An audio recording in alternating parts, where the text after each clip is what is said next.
Hello and welcome to On Point. I'm Elizabeth Medina.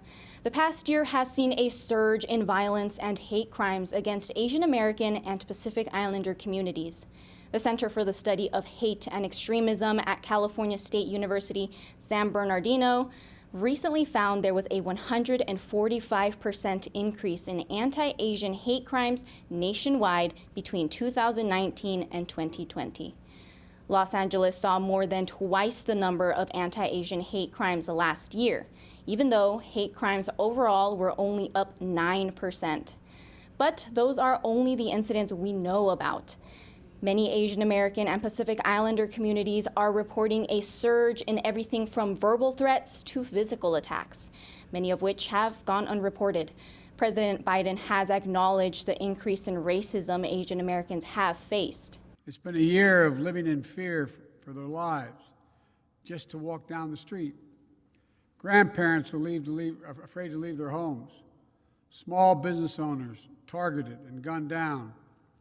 Attacks on some of the most vulnerable people in our nation, the elderly, low-wage workers, and women. In fact, Asian American women suffer twice as many incidents of harassment and violence as Asian American men. We're learning again what we've always known. Words have consequences.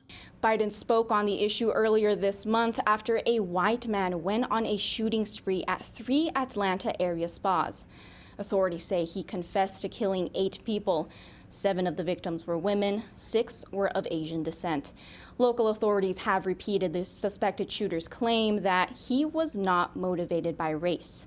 Still, the shootings have galvanized Asian American communities across the nation. In the weeks since, they've organized rallies and vigils to mourn the victims and to condemn growing threats against people of Asian descent. It's just, again, showing solidarity. It's really important for us to be out in public and do this because it shows other people that they're not alone. Now the questions remain. How did we get to this point? And is there anything that can be done? On Point's Daniela Torres has more. Thank you, Elizabeth. Today we have with us Tiffany Doe from Chinatown Community for Equitable Development. Thank you so much for being here with us today, Tiffany. So I wanted to start off by asking you, your organization advocates for residents of Chinatown. Have you or people involved in your organization ever felt targeted because of your race? CCED, we're an all-volunteer organization and with a large number of members, and to say that we haven't would be completely false. And at the same time, I think I want to quote one of our tenant leaders that we talked to recently, where he was just like, when we talked to them about the most recent spate of violence, where the media is finally catching on in a big way, in the sense that this was actually already happening for a year, right? Like this was been happening since the beginning of the pandemic. And I think mass media, for a large part, has only jumped on now, or like powers that be decided to really focus in on it now. And so one of our elders was just like, this is nothing new. We have been facing this even before the pandemic, in the sense that anti-Asian violence against, or racism against Asian Americans has always been there. And so, definitely when we were talking about it with our elders, people definitely have stories to tell.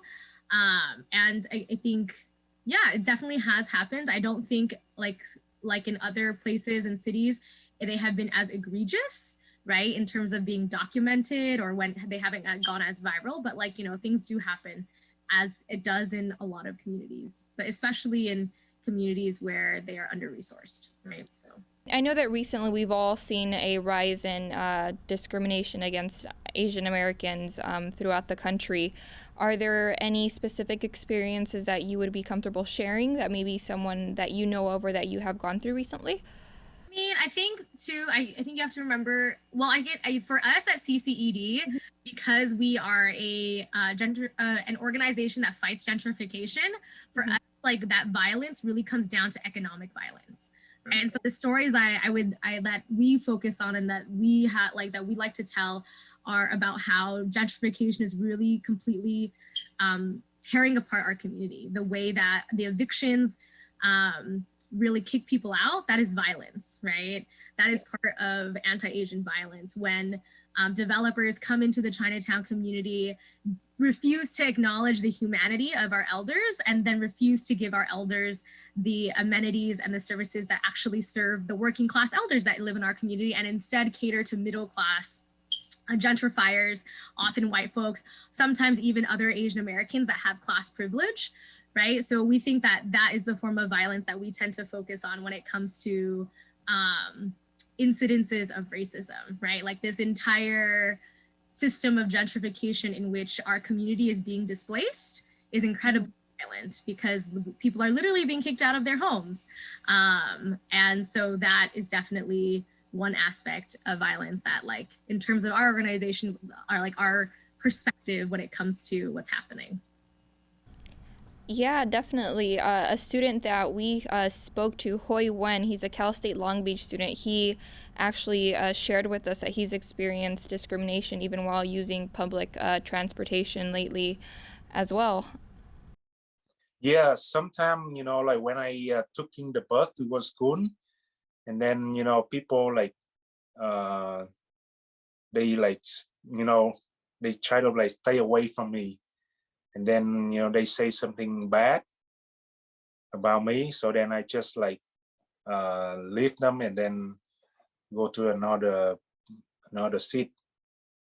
Tiffany, you mentioned that a lot of the discrimination that people in your organization have experienced is, because of gentrification. Did you notice a rise in that throughout the pandemic?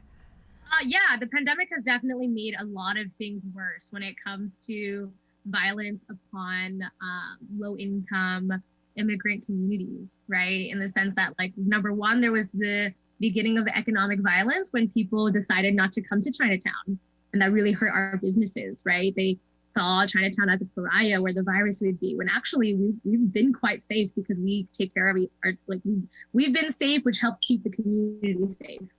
And sometimes there are, like, for the most part, incidences have been low in Chinatown, at least for the COVID virus, which is why, like, the discrimination that people have, people discriminating against Chinatown as a whole and refusing to do business there, refusing to come into it, that was incredibly hurtful to our businesses. That was even before it hit the United States. That was when things were happening in China in November, right, in December, before it even had come over to the United States. So then when it finally did hit in the United States in March, it increased dramatically the amount of economic suffering our communities faced, because we had to then shut down. So they were already suffering before because people were discriminating against, and then they were also shutting down because in the lockdown, right, the government refused to truly support small local businesses, right? They were giving out tons of money to corporations, but refused to do the outreach and to refuse to do their jobs to actually go out to the community and provide support to oftentimes non-English speaking businesses. So yeah, and then, it's only, it's been a struggle to stay afloat this entire pandemic. For example, even though, they keep passing these measures to, like, tenants have protections, that doesn't actually do anything because landlords still do end up doing what they want, right? Oftentimes the police, right, they don't actually support working class communities. They only support, the police are on the side of landlords who will then evict our communities, right? Evict our family members, which is why, like, they're not just not in Chinatown, but throughout the Los Angeles area, there have been a bunch of illegal lockouts. There have been illegal evictions. And whether or not they're illegal, the whole point is that it's inhumane and it's wrong to be evicting people and to enacting this type of violence. And so in Chinatown too, when it comes to Asian Americans, like, we're seeing the same thing where landlords are choosing to, like, force and harass their tenants rather than showing care and compassion, telling them, like, ooh, you owe $15,000 in back rent. Like, that is an eviction notice, right? And that is very much violence against the Asian American community. Tiffany, would you be able to compare these events that you just spoke about to the events of the acts of authorities during the LA 92 riots, where we saw a lot of Korean Americans struggle with their businesses, but a lot of authorities failed to show up in their areas and, help them out? In a way, yes. I think what we're seeing now is more of where Asian Americans are definitely being used as a wedge against the movement for Black lives, right? In the sense that there's a reason why the first videos that went viral were of a Black person harming elders. And actually, there have been plenty of instances where people have been hurting Asian American elders, but they don't go viral, right? The ones that went viral were the ones with Black folks in it, which is a question for Asian Americans, where in the sense that we really need to interrogate our own anti-Blackness, right? Like, why is it only now that we're deciding to pay attention, as well as the larger mass media, in the sense of they also need to interrogate their anti-Blackness. And we also have to be really clear that what's happening right now is that Asian Americans they're like essentially like using Asian Americans as a reason, the crime against Asian Americans, crime is not the word, violence against Asian Americans right now, as a way to privilege Asian Americans in the racial hierarchy. I know you asked about like the 92 riots and how like authorities like just didn't do anything. And I think that's the thing, right? It's like we cannot trust the authorities or the people in power at all, right? They will continue to try to put more funding into police rather than actually keeping us safe. / like in the case of the 92 riots, I remember like they really actually blocked Koreatown off and like kind of let it burn, right? And so it's really important for Asian Americans to recognize that history and to know where we stand, and it should be in solidarity with Black folks because yeah, the authorities will definitely leave us out to dry. Earlier you mentioned that Asian Americans are being sort of privileged. Could you elaborate a little bit more on that? Yeah, there's like a reason why like Asian Americans have a lot of privilege in the society, in the sense that like, I don't want to get too academic here, but there's that racial triangulation theory. It's a really long word. In the system of white supremacy, Asian Americans are also oppressed, right? Alongside brown and Black communities. And the interesting part though, is that Asian Americans, because of the way that immigration, because like the systems in power decided like, oh, these select type of immigrants get to come in, like Asian American doctors, Asian Americans, like specific, that kind of immigration patterns where they selected types of people to come in. You know, there's like a system in which they allow for bits of humanization of Asian Americans, right? That's the model minority myth, right? Where they will give us a little bit like crumbs of humanity while at the same time continuing to oppress us, because if we get out of line, we are just another person of color, right? Which is what kind of like what's happening right now in terms of, we will just be another community that's scapegoated, right? But it's interesting for Asian Americans how like those periods of being scapegoated, they're cyclical. Whereas for Black Americans, it happens all the time. There has been no relief, right? But Asian Americans, like there are periods and cycles where this kind of violence kind of subsides a little, but then it then increases. Like, I think it's just like moments in history where it's worse, right? When for Black Americans, it's always been bad. And I think that's where, you know, for us, it's like privilege is a really bad way to put it. It's more because we're not here trying to, you know, the types of oppressions are very much different. And because of that, I think it's really important for Asian Americans to understand our position in US society in a white supremacist state, I guess is the best way to put it. I'm not sure if I explained that well or not. Going back to student Nguyen from Cal State Long Beach, he mentioned that he would like to see an America where there is no discrimination. America is like a country of all nations, everybody, all the different country, different races. So I hopefully there's no discrimination, and then we all live together. Going off of what Hoy said, do you feel that discrimination, or do you feel that we'll see a change after the pandemic? Will there be an end? Absolutely not. I think like, you know, I had a speech at a rally recently against AntiAsian violence where I said like, it will get worse before it gets better, right? So I don't think we're out of the worst part yet. There's no way. And especially because, right, that weekend after, or like I said that on a weekend, and then 3 or 4 days later, the murders in Atlanta happened, right? So it is going to continue to get worse before it gets better. We also spoke to an Asian American gentleman at the rally, and he spoke to us about how we can prevent violence toward Asian Americans from occurring, and this is what he had to say. We need to stick together. White folks, Asians, black folks, and everybody else. We need to stick together and overcome white supremacy. What would you recommend to overcome, situations like this, like what he just mentioned?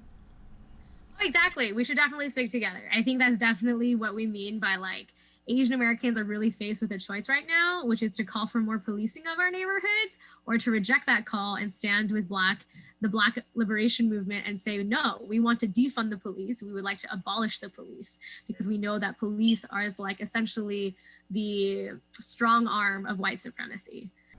All right, so thank you so much for meeting with us today, Tiffany, and sharing, your input, your thoughts, and that's all the time that we have for today. If you need anything else, just let us know. Joining us now is Professor Teresa Williams-Leon. Hi, Professor. So I wanted to start off by saying that I know recently we've seen a lot of discrimination against Asian Americans throughout the country, and we've seen it worsen. And so I wanted to ask you, why do you feel that racial discriminations against Asian Americans has worsened recently? There's been a history of this since the beginning of, Asians arriving in the United States in the 1830s. So there's always been that history and precedent. But I think within the last year, with the coronavirus originating in Wuhan, China, the rhetoric by the previous president, I think all of those things, and people feeling frustrated, right? There's always this need for scapegoating, blaming when our lives aren't going well. Businesses are shutting down. We're not able to go to school and go to work. And so I think, all of those, sort of this perfect storm came together to kind of blame people of Asian descent.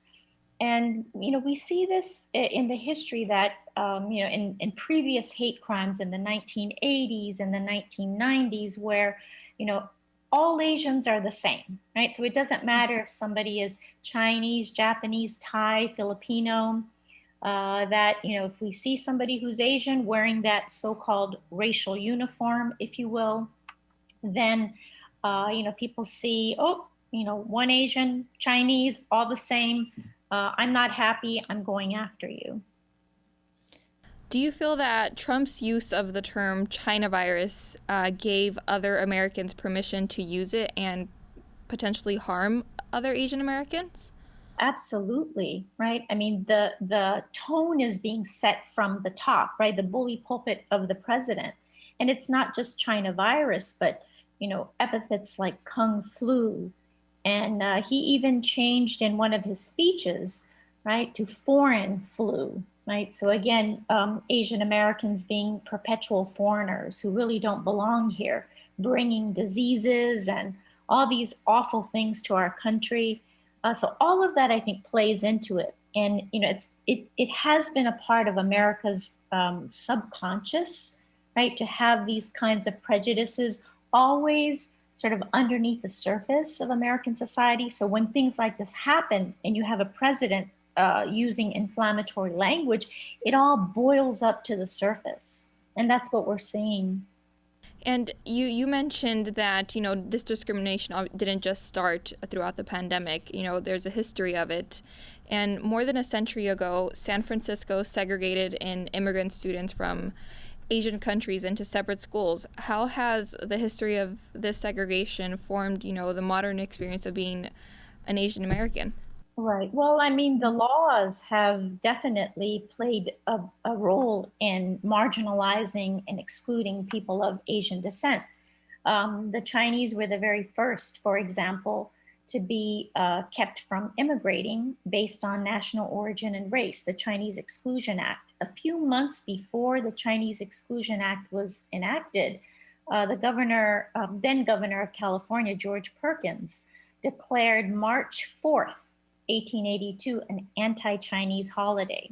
So the segregation in the schools, the Chinese not being able to testify against white Americans when they were attacked physically, all of these things, law after law, statute after statute, played itself out. So definitely that history has always been there. So to understand what's happening right now in 2020, 2021, we have to put that into context.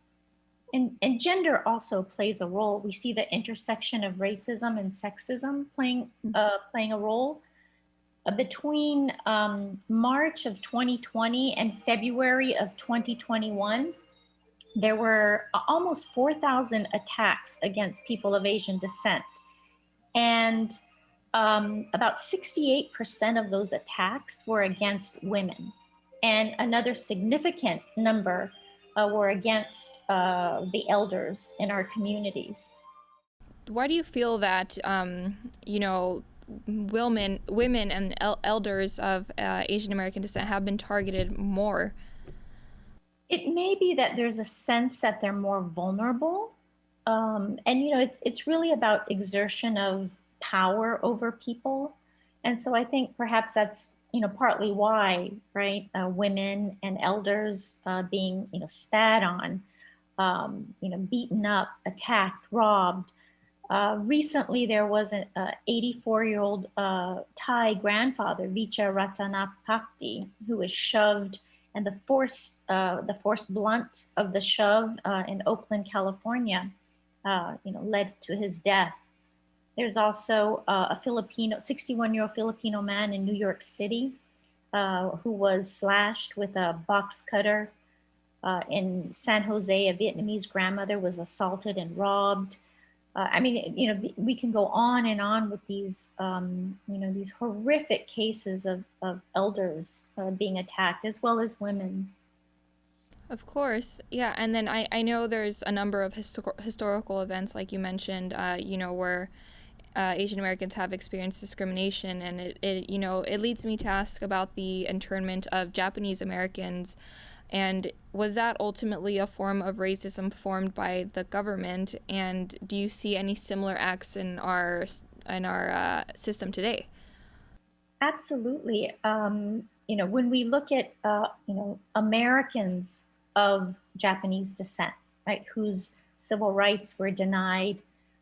We were at war during World War II with Japan, Italy, and Germany, right? But it was only the Japanese who were singled out and treated as, enemy aliens. They were forced to give up, their lifetime earnings to be rounded up and put into these concentration camps. And again, I think it stems from that idea that Asians are really not true Americans, right? They're not to be trusted. They're perpetually foreign, no matter how long they've been here. So that question that's asked of many Asian Americans, where are you from? Right? Seemingly innocent question, when that's asked of Asian Americans, it has layers of deeper meaning about, their belonging, whether they truly should be here or not. And so the internment was really this kind of state-sanctioned way of saying you're not one of us. And what would you tell the community in today's society, or how would you recommend to today's society to combat issues like this, how to talk about issues like this and bring more awareness? Definitely, education is important. That's one of the things that we do here at Cal State Northridge in Asian American Studies is, teaching the history and the relevance of that history to today, right? Because it's one thing to say, oh, this is happening today, but not having that kind of historical background to say, wow, the connection is very clear. And certainly, having Asian Americans become more and more visible and to understand the complexity of the Asian American, Pacific Islander, Desi American communities, where we are diverse, the way in which different groups have arrived as immigrants, as indigenous peoples, as refugees, and makes our communities very complex. So I think that kind of, telling our stories, having our stories heard, making, ourselves more visible, and to, and furthermore, to really legitimize, right, that Asian Americans are Americans and we're here to stay. Yeah, thank you so much for sharing that, Professor. We are running short on time, so that is all that we actually have for today. Thank you so much for joining us. We greatly appreciate it. Thank you so much. When I was in foster care, I never knew when I would have to move, so I always had my suitcase ready to go. Then one day, I was adopted. My new parents opened their hearts and home to me. My parents cook my favorite breakfast for me every morning. My parents take me on trips I never thought I would go on. They gave me a home and an even better reason to use that suitcase. My parents aren't perfect, but they're perfect for me. What are you doing in there? What's that? I wouldn't do that. What are you doing? What are you looking for?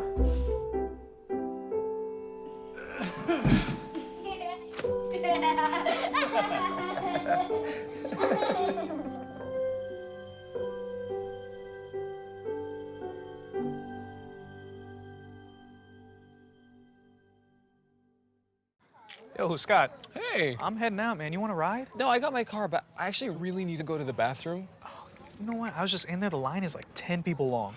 You know, I think I'll just...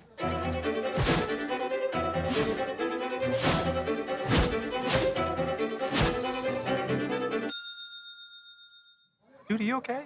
You wouldn't believe what I was just thinking. I am definitely buzzed. Yeah. I think I will take this, and I will take that ride home. Smart man. Did you see how that dog was looking at me?